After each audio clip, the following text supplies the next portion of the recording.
The tension in the courtroom is suffocating. The cold, sterile air feels thick, and each word from the attorney's lips cuts like a knife. "She's broke," she says, flashing a smug smile. "She can't even afford an apartment or decent food for the kids. Why should she get them?" My jaw clenches tight. I won't give them the satisfaction of seeing me crumble. I can feel my hands trembling beneath the table, tightening my grip. The magistrate nods slowly, as if in agreement. That moment feels like the very air has been sucked from my chest. All I can think about is my children, Ethan and Sophia. What will happen if they're taken from me, handed over to a man obsessed with control? I can't afford an attorney like his. I can't afford anything. I'm barely holding on, but here I am, fighting for my kids. Just as panic starts to seep in, my 7-year-old son stands up. "Mom," he calls, his voice firm enough to silence the room. "Can I show the magistrate the letter I found in Dad's safe?" Time freezes, eyes turn. Derek stiffens, his attorney's mouth drops open. What letter? My heart races. He's never said a word about it before, yet I nod. As he approaches the bench, that folded piece of paper in his tiny hands transforms everything. I wasn't always the woman who sits quiet in family court, afraid to speak. There was a time I was vibrant, full of laughter, with dreams that felt tangible. But then I married Derek. Things didn't change overnight. They shifted slowly, like the rustle of leaves in the breeze before a storm. At first, he was charming, generous almost to a fault, convincing me I didn't need to work. "You've done enough," he said. "You deserve to rest." I didn't realize then what I was giving up, the freedom, my independence, my voice. Now, everything I once was seems like a distant whisper. But today, Ethan stands for me, his courage breathing life back into my weary soul. The warmth of hope begins to flicker. Maybe, just maybe, I can regain what I've lost. The scent of bleach filled the air, blending with the distant laughter of children playing outside. In that cramped kitchen, the flickering fluorescent light threw uneasy shadows across peeling wallpaper. Memories crashed over me like waves, Derek's sharp, critical voice slicing through any warmth I dared to conjure. I could feel the weight of his disapproval like a heavy anchor, dragging me down. Sophia Carter's giggles echoed faintly in my mind, a fading melody of joy that used to fill our apartment. Now, it was just me, a single mother navigating the stormy seas of custody and self-respect, fighting desperately for a tomorrow that glimmered just out of reach. I never pictured myself here, but Derek's calm charm twisted into control after Sophia Carter's birth. Once, he said, "You deserve to rest." But that rest sank my independence, my voice. With every dollar spent, he questioned my choices, stifled my dreams. Life became a careful dance of fear and compliance. By the time he left, I was stripped bare. No savings, no attorney, only my kids, my unwavering anchors. Derek moved on, cutting off our joint account, hiring an attorney to battle me for our children. The day I stood in line at the free legal clinic felt surreal. I clutched a folder of receipts and snapshots of my kids eating boxed macaroni off paper towels, clinging to hope in our crumbling apartment. I worked 2 cleaning jobs, barely scraping by, washing clothes by hand in the bathtub, boiling water on the stove. My reality dimmed, but Ethan and Sophia Carter remained the light. As I prepared for family court, dread knotted in my stomach. Derek wanted full custody, claiming I was unfit, unstable, drowning in poverty. His attorney thrust spreadsheets and lavish apartment photos like a sword, their confidence stinging. I felt small, but then came Ethan, my brave son, standing tall, his innocence igniting courage in my chest. "Mom," he called out, breaking the suffocating silence. "Can I show the magistrate the letter I found in Dad's safe?" Time froze. What letter? My heart pounded as I nodded. Ethan approached the bench, that folded piece of paper in his tiny hands shifting everything in that room. I could almost hear the whispers of my past fade into the background, the colors of my dreams swirling back into focus. Maybe today wouldn't end in defeat. Maybe I could reclaim what I lost, the vibrancy of laughter, cherished moments, my independence. The warmth of hope flickered to life. As I stood tall beside Ethan, a single protector ready to fight, I knew my story was far from over. I stepped into the family court, wearing a borrowed dress and a hand-me-down blazer. My heart raced as I clutched a plastic folder filled with school records, attendance sheets, and a letter from our landlord confirming I'd never missed a payment. I knew it wasn't enough, but I had to try. For Ethan, for Sophia Carter. That morning, Ethan squeezed my hand as we climbed the courthouse steps. "Is it going to be okay?" he asked, his voice trembling. I forced a smile, but it felt fragile. "Yes, baby, it's going to be okay." Yet, uncertainty gnawed at me. All I knew was my love for my kids. I understood sacrifice, the quiet tears shed in the bathroom after bedtime, the effort to create a safe haven amidst chaos. Inside the courtroom, I sat tall, my heart pounding as I watched Derek avoid my gaze. His attorney launched into a list of everything I lacked: money, stable housing, reliable transportation. Her son wears second-hand shoes with holes, she said. Her daughter sometimes skips breakfast. This isn't neglect, it's poverty, and poverty isn't a crime, but it is a risk. I wanted to scream, to ask, "Where were you when I skipped dinner to save cereal for breakfast? Where were you when I sold my wedding ring for winter coats?" But I stayed silent. I had learned that anger in family court looks like instability, not strength. The magistrate nodded slowly, as if every accusation made perfect sense. My heart sank. Just when I thought I might crumble, I felt a gentle tug on my sleeve. Ethan, my brave boy, looked up at me with wide eyes. "Mom, can I say something to the magistrate?" The air thickened. The courtroom felt colder as Derek's attorney began to speak. Carlane walked in with the confidence of someone who had done this 100 times, ready to win again. But then, a familiar face appeared in the doorway. The magistrate's estranged sister, a woman I never expected to see. Her presence shifted the atmosphere like a gust of wind stirring fallen leaves. All eyes turned to her as she stepped forward, producing a set of documents from her bag. The tension in the room thickened, anticipation crackling in the air. What truth would she reveal? Would it reshape the very foundation of this custody battle? My heart raced, hope flickering to life. Maybe today wouldn't end in defeat. Maybe I could reclaim my independence, my children's laughter, and the vibrant life we once had.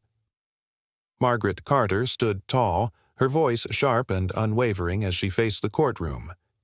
The air was thick with tension, each word from her former spouse's attorney designed to strip away her dignity.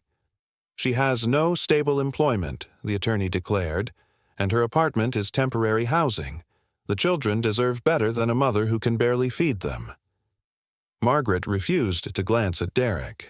She could picture his expression, blank, relaxed, as if he were a spectator in this cruel play. He had drained their joint account days before leaving her to navigate this storm alone. But none of that mattered now. The magistrate had only the spreadsheets and photos from Derek's side, images of a pristine house, a fully stocked fridge, and glossy private school brochures. Carla, the attorney, flipped through her documents with a calculated rhythm, pulling out Margaret's bank statements like they were dirty laundry. "Your Honor," she said, "my client provides a secure, consistent environment. The children have their own rooms, regular meals, and a nanny. Meanwhile, Miss Carter has no documented income, no verified employer. She's behind on utilities and received a warning for late rent in February. This is not a safe or stable situation for 2 young children." Margaret felt her face flush. How could she defend herself against such lies? She had taken every job she could find, often cleaning houses for cash because formal work wasn't an option with 2 kids and no child care. The rent notice resolved within days. She had sold everything valuable just to keep food in the fridge. The magistrate leaned back, studying the papers as if they confirmed his suspicions. Margaret's heart raced. She wanted to shout, to explain everything, but she knew how that would look, like desperation, not strength. Just when she thought she might crumble, a gentle tug on her sleeve pulled her back to reality. Ethan, her brave boy, looked up at her with wide eyes. "Mom, can I say something to the magistrate?" The courtroom felt colder as Derek's attorney began to speak again. But then a familiar face appeared in the doorway. The magistrate's estranged sister, a woman Margaret never expected to see. Her presence shifted the atmosphere like a gust of wind stirring fallen leaves. All eyes turned to her as she stepped forward, producing a set of documents from her bag. The tension in the room thickened, anticipation crackling in the air. What truth would she reveal? Would it reshape the very foundation of this custody battle? Margaret's heart raced, hope flickering to life. Maybe today wouldn't end in defeat. Maybe she could reclaim her independence, her children's laughter, and the vibrant life they once had. I had been warned not to interrupt, not to sound defensive, not to cry too much or appear too cold. So I sat there, silent, embarrassed, burning with shame and frustration. My fingers dug into the edge of my seat. I kept my eyes on the kids sitting quietly beside me. Sophia was drawing on a piece of scratch paper with a dull crayon. Ethan was watching Derek with narrowed eyes, his innocent gaze filled with determination. Then Carla, the attorney, said the sentence that cut deeper than any insult she had thrown so far. Why should she get the children if she can't even afford to care for them? It echoed in my mind. Why should I get them? I held back the tears pressing behind my eyes. I knew my reality wasn't impressive on paper. I didn't have new clothes for them. I couldn't afford fancy lunches or ballet classes. But I was there every night. I was the one who brushed their hair, checked for monsters under their beds, and stayed up late hand-sewing patches into their jackets because I couldn't afford new ones. None of that mattered to the family court. Only numbers did. Numbers I didn't have. The magistrate looked at me, his eyes heavy with doubt. He opened his mouth as if he was about to speak when I felt it. That small tug on my arm again. "Ethan," he whispered. "Mom, can I show the magistrate the letter I found in Dad's safe?" At first, I didn't understand. What letter? I stared at him, confused, until he pulled a folded paper from his coat pocket and held it up. My stomach turned. I didn't know what it was, but something in Derek's posture shifted. He sat up straighter. Carla's eyes locked on the paper. "Ethan, what is that?" I asked softly. He didn't answer me. He looked at the magistrate. "Can I give this to you?" he asked. The magistrate looked surprised but nodded. "Bring it here." Ethan stepped forward, small and steady, walked past the row of polished suits and wide eyes, and handed the letter to the magistrate with both hands. The room fell into a strange, heavy silence. I could see Derek start to sweat. What truth lay within that letter? Would it change everything? As the magistrate unfolded the paper, my heart raced. Hope flickered to life. Maybe today wouldn't end in defeat. Maybe I could reclaim my independence, my children's laughter, and the vibrant life we once had. The scent of old paper mingled with the sterile smell of the courtroom, a reminder of battles fought in silence. As the magistrate read the damning letter aloud, memories washed over Margaret Carter, long nights spent striving for a better life, the sharp taste of fear lingering with bitter coffee that fueled her relentless drive. With each word, her sacrifices echoed in her mind, unveiling the faces of her children, their laughter now shrouded in uncertainty. Was it all worth it? The moment hung heavy, almost suffocating, revealing the depth of her fight for truth and respect. Why should she get the children if she can't even afford to care for them? The attorney's words pierced through Margaret. Her reality wasn't impressive on paper. Not new clothes, no ballet classes. Yet she was the one who brushed their hair, checked for monsters under their beds, and stayed up late hand-sewing patches into their jackets. That love, that fierce devotion, didn't matter to the courtroom, only numbers did. Then, that small tug on her arm. Ethan Harris. "Mom, can I show the magistrate the letter I found in Dad's safe?" "Letter?" Confusion clouded her. Then he produced the folded paper, his innocence carrying a weight she couldn't fathom. Suddenly, Derek's tight posture shifted, and the attorney by his side shot an anxious glance. "Ethan, what is that?" she managed, her heart pounding. "Can I give this to you?" he asked the magistrate. The room held its breath. With trembling hands, Ethan stepped forward, small yet brave, passing the letter to the magistrate. A heavy silence draped the courtroom.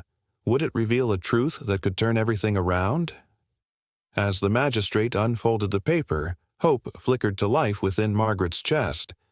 Maybe today wouldn't end in defeat. "Mr. Monroe," the magistrate's voice cut through the tension. "Would you like to explain this?" Derek's eyes widened, fear eclipsing his cold facade. Margaret leaned forward, heart racing. The magistrate read aloud.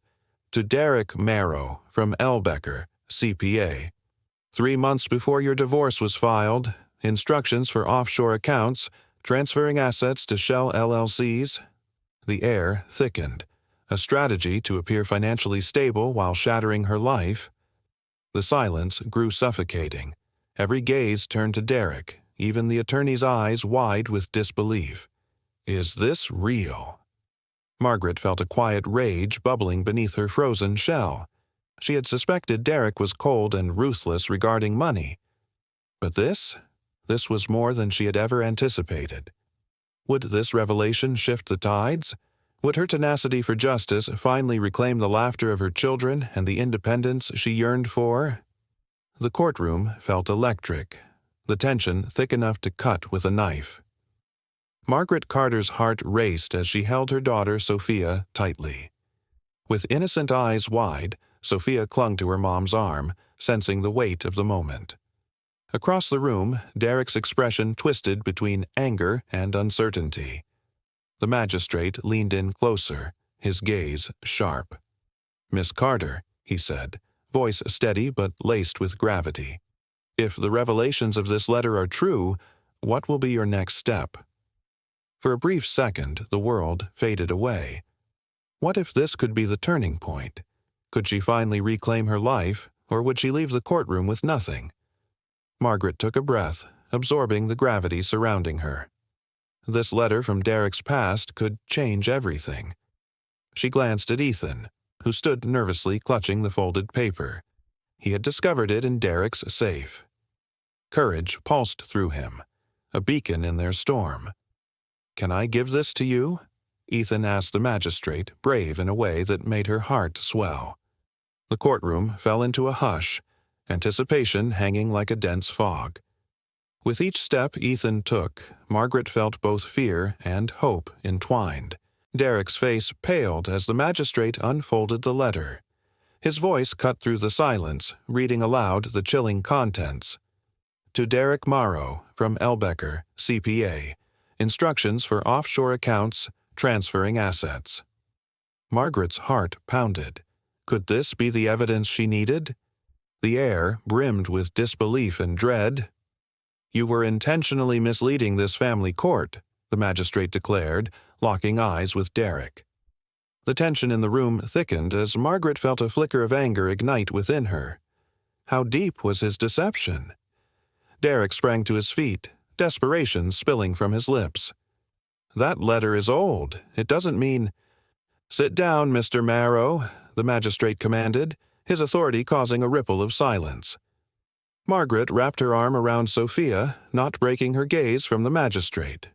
"Were you aware of this letter before today?" "No, Your Honor," Margaret replied, voice trembling. "This is the first time I've seen or heard of it." Ethan looked up, the innocence in his voice resonating through the room. "I found it when I was looking for my tablet at Dad's house," he said, his tone earnest. "I didn't want to get anyone in trouble, but we need to win." The magistrate paused, his expression softening. "You did the right thing, young man," he said, acknowledging Ethan's bravery. Then he addressed the room again. "I'm pausing this hearing for a formal inquiry into Mr. Monroe's financial conduct.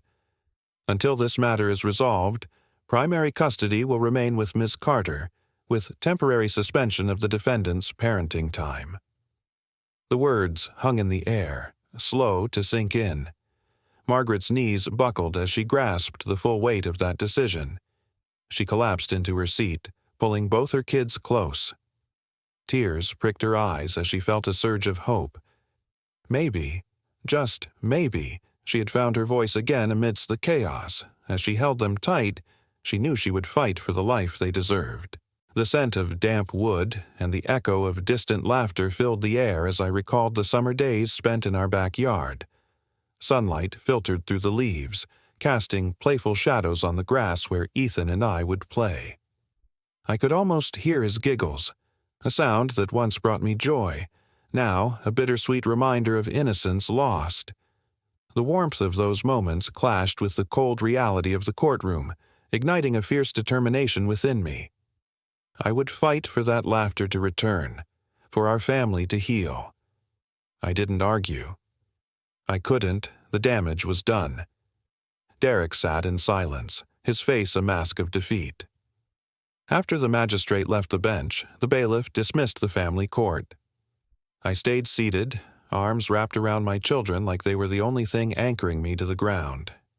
Ethan leaned into me and whispered, "Did I mess up?" "No, baby," I said, my voice steady. "You saved us." He nodded once, understanding the weight of his words.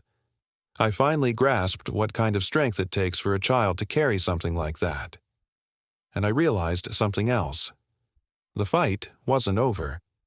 But for the first time in a long time, it felt like the truth had a real chance. As I walked out of the courtroom that day, holding my kids' hands, I barely felt the ground beneath my feet. My legs moved, but my mind was somewhere else, replaying the magistrate's words. He had paused the hearing. He had suspended Derek's parenting time. He had believed me, or at least he had finally seen the truth for himself. Outside, the air was cold, biting at my skin. Ethan let go of my hand to zip up Sophia's coat. I watched him, feeling a rush of gratitude that I didn't have words for yet. How do you thank a child for something like that? For standing up and doing what no adult in that courtroom had the courage to do? A few days later, the family court ordered a formal investigation into Derek's financial activities. I met with a family court-appointed investigator, a woman named Ms. Trent. She listened carefully, took notes, and never once looked at me like I was less than. She reviewed the letter, asked questions about our finances during the marriage, and requested permission to pull all relevant tax records and asset disclosures from both sides. I agreed without hesitation. I had nothing to hide. Derek, on the other hand, did. Within a week, his house of cards started to fall. The investigator uncovered multiple accounts registered to shell companies in Nevada and Delaware. The truth was unraveling, and with each revelation, I felt a flicker of hope ignite within me. Would this finally be the turning point? Would I reclaim the life I fought so hard to protect? The room was electric with anticipation, each heartbeat in sync with the magistrate's gavel, as it sounded like a drum announcing battle. I was ready to lay bare the truth, but then everything changed. Ethan stood up, his small frame trembling yet fiercely resolute, his innocent eyes pierced through the tension. "Mom, there's something you need to know." The room shifted. The weight of his words settled over us like a dense fog, wrapping around my heart. In that moment, the carefully constructed narrative I had fought to unravel, you could almost hear it crack, like ice underfoot in the middle of a frigid winter. As I sat there, listening, I felt that burning determination ignite again, the fire of a mother's love, the craving for independence, the desperate need to protect my children. The truth Ethan revealed shattered the facade built by my former spouse, Derek. Each word was like a spark, reigniting the hope I thought had been extinguished for good. A few days later, in the cold light of morning, I received more explosive news. The investigator, Miss Trent, a grounded presence, had confirmed that Derek's financial empire was built on lies. Wire transfers to obscure overseas banks and cash dealings hidden from sight came flooding in. Every update felt like shards of glass stitching my shattered self-esteem back together. Trust in my memory returned. Every inconsistency Derek spun felt less like paranoia and more like the unraveling of an elaborate web he spun to ensnare me. The final hearing arrived faster than I imagined. Stepping back into that courtroom, I felt lighter, clad in a modest black dress that felt like armor against the harshness of reality. My confidence surged with each step. I was no longer the woman who had walked in borrowed clothes. Across the room, Derek seemed smaller, steadied by his new attorney's tight sentences, lacking the arrogance that once flooded the room. As the magistrate opened the session, his voice resonated like thunder. "This family court has reviewed the financial investigation into Mr. Monroe and found substantial evidence of manipulation." He paused, directing his gaze toward me, further igniting the flame of hope. "And in light of these findings, this family court grants you full physical and legal custody of Ethan Harris and Sophia Carter." Time stretched. Silence enveloped me as the weight of his words sunk in. I didn't cry immediately. Part of me still braced, waiting for the ground to shift, for someone to yell, "Wait!" But none came. I merely sat, absorbing the moment, the thrill of victory mingling with the wait for what could have been. After so many battles fought in shadows, a door had swung wide open, and on the other side, my freedom beckoned. The gavel slammed down, shattering the silence like thunder. The family court had spoken. I felt Sophia Carter squeal softly against me, wrapping her tiny arms around my waist while Ethan Harris's hand firmly squeezed mine. His eyes sparkled with a mix of hope and purity, but his smile was a shy ghost. That night, our little kitchen transformed into a sanctuary. Pancakes sizzled on the stove, and the radio filled the air with melodies that felt like sunshine peeking through the clouds. We laughed, filling every nook of our cramped apartment with joy. After dinner, I sank to the floor, cradling both of them in my arms. Sophia Carter's sweet voice floated through the air as she sang a tune only she knew. My gaze drifted down to Ethan Harris, who was lost in creation with his notepad. Then I caught sight of his drawing, a simple house surrounded by stick figures. Above it, he'd penned, "Apartment is where Mom is." At that moment, I realized that this fragile piece of paper was more than just a drawing. It was a lifeline, bridging a gap from the shadows of fear into a landscape of peace. He could have stashed that letter away, brushed it off as unimportant. But even at just 7, my son understood the weight of truth. In a courtroom filled with grown-ups clad in tailored suits, it was Ethan Harris who bravely stood up for what was right. 6 months have drifted by since that monumental day, and yet the echoes of the magistrate's ruling still play in my mind, along with the image of Derek's stunned expression. Achieving that victory wasn't merely about the ruling. It was about the quiet strength that coursed through my veins. Strength rooted not in wealth or authority, but in the fierce love I had for my children. It's the kind of resilience that persists when everything else seems lost. In the aftermath, life didn't magically fall into place. I still scrambled through long workdays, meticulously budgeting every grocery run, often settling for second-hand clothes and coupons while other families enjoyed little luxuries. But the grip of fear, that had finally loosened. No longer did I feel the weight of someone lurking, ready to snatch it all away. Derek tried to reclaim his grasp on our lives. He filed motions to tweak support payments and challenged visitation rules, but the evidence stood unwavering. He showed up for his visits just 3 times before dwindling back into the shadows he once ruled. Slowly, his attempts to control us faded, like whispers swallowed by the wind. We were free, living in our imperfect yet beautiful reality. The air was thick with the scent of fresh laundry, intertwining with the echoes of laughter drifting through the apartment window. I sank into the worn couch, a plush reminder of the countless family movie nights we shared. My mind flickered back to my brave son, Ethan, sitting beside me.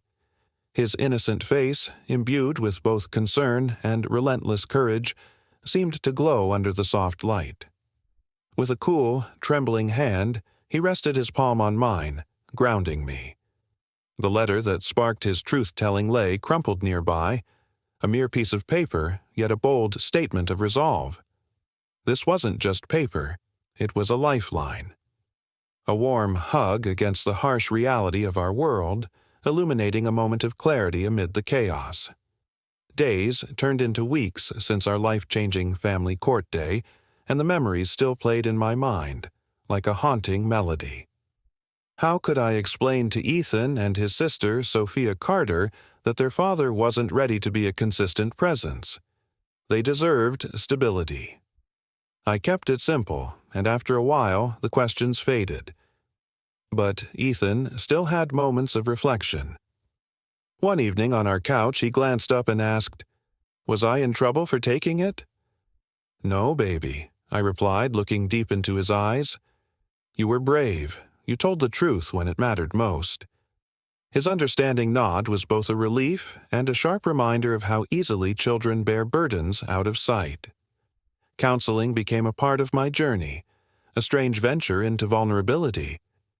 Each session peeled back layers of shame and guilt I had clung to, the belief that our financial struggles equated to failure. Healing needed space to breathe. With every word spoken, I grasped a pivotal realization. I wasn't weak for struggling. I was strong for surviving. Finding a part-time office job opened new doors. Steady work with benefits wasn't glamorous, but it was a start. I bought a second-hand laptop, sparking evening classes in bookkeeping, something that had always been my hidden talent. And with each small step forward, my children's spirits flourished. Sophia Carter found her voice alongside a new best friend. Ethan's artwork, once hidden away, proudly graced the school hallway.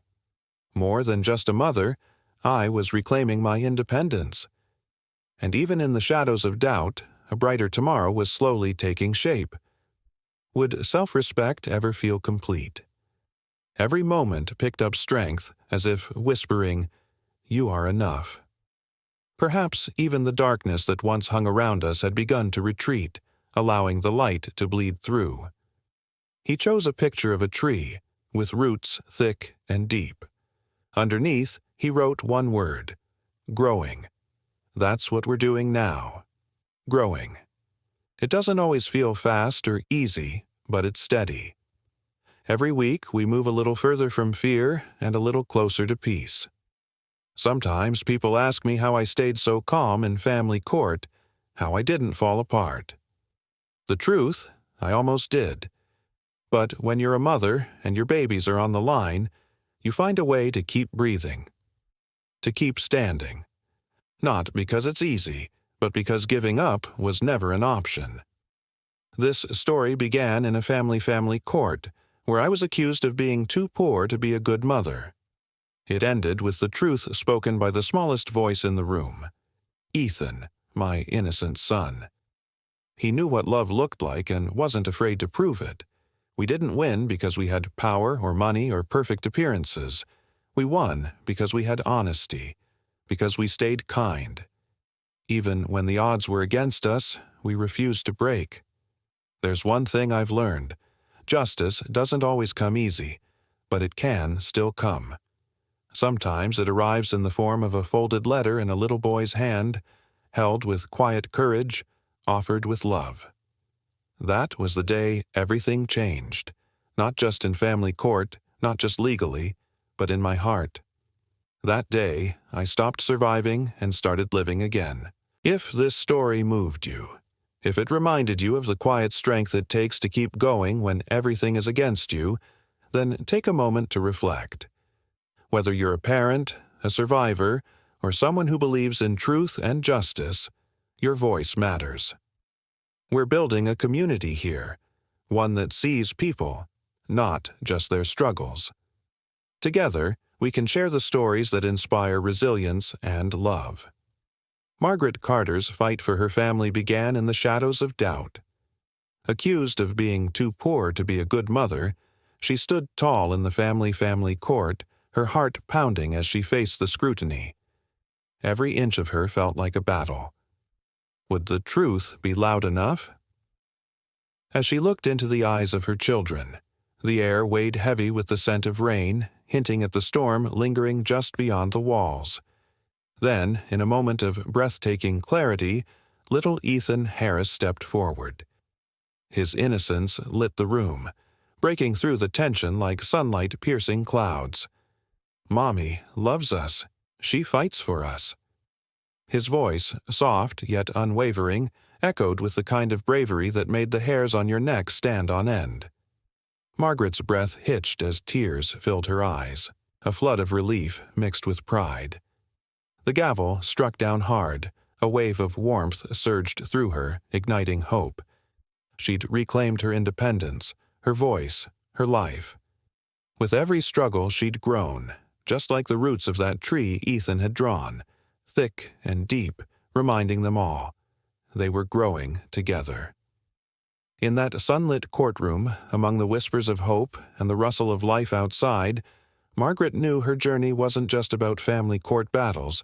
It was about finding strength in vulnerability, about turning struggles into triumphs, about love conquering all.